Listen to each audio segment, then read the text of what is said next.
கர்த்தருடைய நாமத்திற்கு மகிமை உண்டாவதாக. 2024வது வருஷத்துக்குள்ளே நம்ம அடி எடுத்து வைத்து விட்டோம். இந்த அருமையான நாளை கர்த்தர் நம்மளுக்கு காண செய்தவர். அவருக்கு நாம் கொடாக்குடி ஸ்தோத்திரத்தையும் நன்றியை நாம் தெரிவித்துக் கொள்வோம். நான் இந்த விஷஸ் 2024வது புத்தாண்டு விஷஸ் சொல்ல வேண்டும் என்று இங்கே சர்ச்சில் நான் நிற்கும்போது நான் ஒரு காரியத்தை நான் அறிந்து கொண்டேன். 24ஆம் தேதி வி செலிப்ரேட்டட் கிறிஸ்மஸ் அண்ட் நம்மளுக்கு சொல்லப்பட்டது, இதோ எல்லா ஜனத்துக்கும் மிகுந்த சந்தோஷத்தை உண்டாக்கும் நற்செய்தியை நான் உங்களுக்கு அறிவிக்கிறேன் என்று சொல்லி அன்னைக்கு தூதன் சொன்னான். ஸோ நம்மளுக்கு பயப்படணும் ஒன்றுமே இல்லை. We have a god, we have a living God. He is born. அவர் இந்த உலகத்துக்கு வந்தார். யாருக்காக? உங்களுக்காகவும் எனக்காகவும் தான். ரெண்டாவதாக வசனம் சொல்லுது சமாதானம், like he is the prince of peace. அதாவது he is the prince of peace. இன்றைக்கி உலகத்தில் என்ன இல்லை? சமாதானம் இல்லை. எந்த காரியத்தை எடுத்தாலும் சமாதானம் இல்லை. சமாதானத்தை தேடி மனுஷன் எங்கெல்லாமோ போகிறான், எதெல்லாமோ செய்கிறான். ஆனால் we have a prince of peace. இந்த ரெண்டு காரியம் இருக்கும்போது 2024வது வருஷம் நம்மளுக்கு எப்படி இருக்கும்னு நம்ம யோசிக்கவே வேண்டாம். We can just boldly go ahead because the lord is there with us. ஒரு அருமையான ஒரு வசனத்தை மாத்திரம் சொல்லி நான் அந்த விசேஷம் உங்களுக்கு சொல்கிறேன். 100வது சங்கீதத்தை நம்ம வாசிப்போம்னா it's really very beautiful. The psalmist says so beautifully, கர்த்தரை தேவன் என்று அறியுங்கள், நாம் அல்ல, அவரே நம்மை உண்டாக்கினார், நாம் அவர் ஜனங்களும் அவர் மேய்ச்சலின் ஆடுகளுமாய் இருக்கிறோம். இந்த 3வது வசனம், கர்த்தரை தேவன் என்று அறியுங்கள். நம்ம இப்போ தான் we celebrated Christmas and we know who is the living God. He is with us. கர்த்தர் நம்மளுக்கு தெய்வமாக இருக்கிறார். ரெண்டாவது, ஹீ இஸ் த ஷெப்பர்ட். நம்ம எல்லாம் அவர்களின் அவருடைய மேய்ச்சலின் ஆடுகளாம். அப்போது லைக் நம்ம எதுக்காக பயப்படணும்? Because he is our shepherd. நம்மளுக்கு என்ன பிரச்சனை வந்தாலும், நம்மளுக்கு என்ன காரியம் 2024 நம்ம எதிர்நோக்கி இருக்கிறோமோ, when he is the shepherd to us, we need not have to worry about anything. We can just blindly go. அந்த பேரபிள் இருக்கு இல்லையா, 100 ஆடுகளை கொண்டு அந்த parable very beautifully it chase, ஒரு ஆடு காணாமல் போன போதும் ஆண்டவர் அந்த ஒரு ஆடை தேடி போனாராம். 99 ஆடு அவருடைய சமூகத்தில் பத்திரமா இருந்ததாம். அப்போது நம்ம எதுக்கும் பயப்படணும். ஒருவேளை நம்முடைய 24வது வருஷத்தில் ஏதாவது ஒரு சின்ன காரியம் நம்மளுடைய சமூகத்தில் வந்தாலும் he is there, he will take care of us. So இந்த புதிய வருஷம் உங்கள் எல்லாருக்கும் சந்தோஷமான வருஷமாக இருக்கும். என்னுடைய சார்பிலையும் சபையின் செக்ரட்டரியாக இருக்கிற சபையின் சார்பிலும் உங்கள் அனைவருக்கும் I give you a very happy new year. We are all going to enjoy this new year. We are not going to worry about anything. We are just going to throw back everything what has happened in 2023 and we are going to enter a beautiful year. And அதே போல் 2025 இந்த இடத்துல நின்று கர்த்தருக்கு சாட்சியாக நம்ம இந்த இடத்துல நிற்க போகிறோம். God bless each and everyone. Let every plan what you have in this 24 just submit to him. He will lead us because he is the shepherd. We are just the sheep. நம்ம only sheep தான். We will follow what he says. நல்ல மேய்ப்பன் that says அவர் நம்முடைய சத்தத்தை அறிவாராம். நல்ல மேய்ப்பனுக்கு தன்னுடைய ஆடுகளுடைய சத்தத்தை அவருக்கு தெரியுமா, யாருடைய சத்தம்னுட்டு. So we know who is our shepherd. We need not worry. God bless everyone in this beautiful 2024 year. Thank you. Praise the Lord. நம்ம water proof, shock proof, bullet proof இதெல்லாம் நமக்கு தெரிஞ்ச வார்த்தை. ஆனால் லூக்கா 6ஆம் அதிகாரத்தில் 47 முதல் 49 வசனங்களில் ப்ராப்ளம் ப்ரூஃப் வாழ்க்கையை பற்றி சொல்கிறாரு. ப்ராப்ளம் ப்ரூஃப் வாழ்க்கைனா என்ன?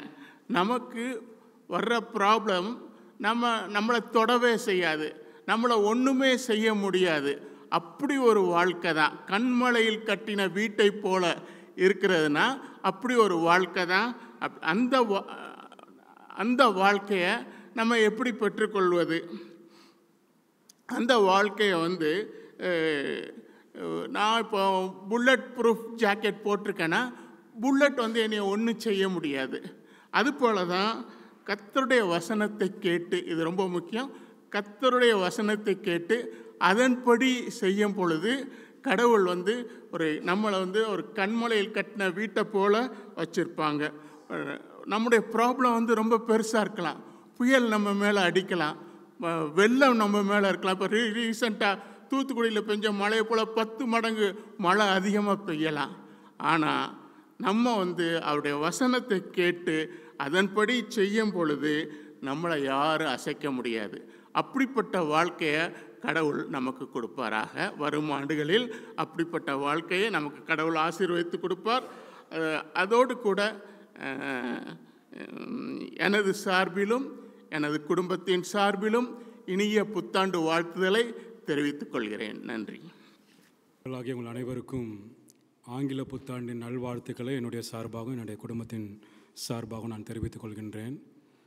இந்த நியூ இயர் நம்ம ஸ்டார்ட் பண்ணியிருக்கிறோம். ரொம்ப சீரியஸாக ரொம்ப அமைதியாக உட்காந்துருக்கோம்ல. கொஞ்சம் பக்கத்தில் இருக்கிறவங்கள பார்த்து கொஞ்சம் சிரிங்க, கொஞ்சம் கை குலுக்கி அவங்களுக்கும் அவங்களுடைய வாழ்த்துக்களை தெரிவிங்க.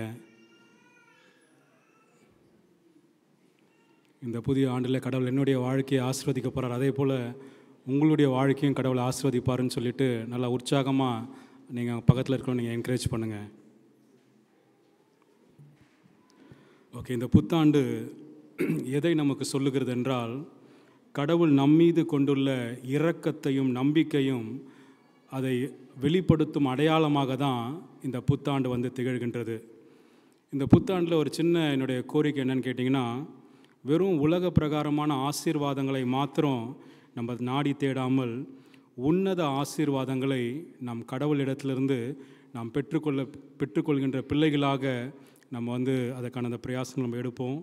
பைபிளில் 7 ரொம்ப ஒரு முக்கியமான ஒரு எண், ஒரு முழுமையை குறிக்கின்ற ஒரு நம்பர். அது இட்ஸ் அ ஓல் நம்பர்னு சொல்லி அவங்க சொல்லுவாங்க.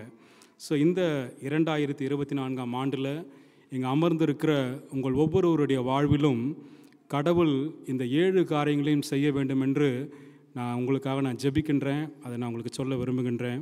முதலாவது காரியம் பூரண சுகம், 2வது தெய்வீக பாதுகாப்பு, 3வது நீங்கள் செய்கின்ற உங்களுடைய பணிகளில் உயர்வு, 4வது உங்களுடைய பிள்ளைகளுடைய படிப்பில் முன்னேற்றம், 5வது உங்களுடைய குடும்பத்தில் சமாதானம், 6வது கடவுளோடு கூட ஒரு நெருக்கமான ஒரு வாழ்வு, 7வது ஊழியத்தில் பெருக்கம்.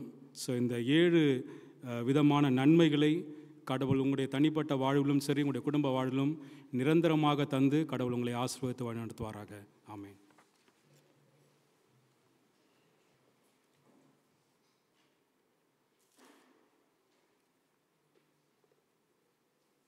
பிரியமானவர்களே, உங்கள் அனைவருக்கும் இனிய 2024ஆவது ஆண்டின் புத்தாண்டு நல்வாழ்த்துக்களை தெரிவித்துக் கொள்கின்றேன்.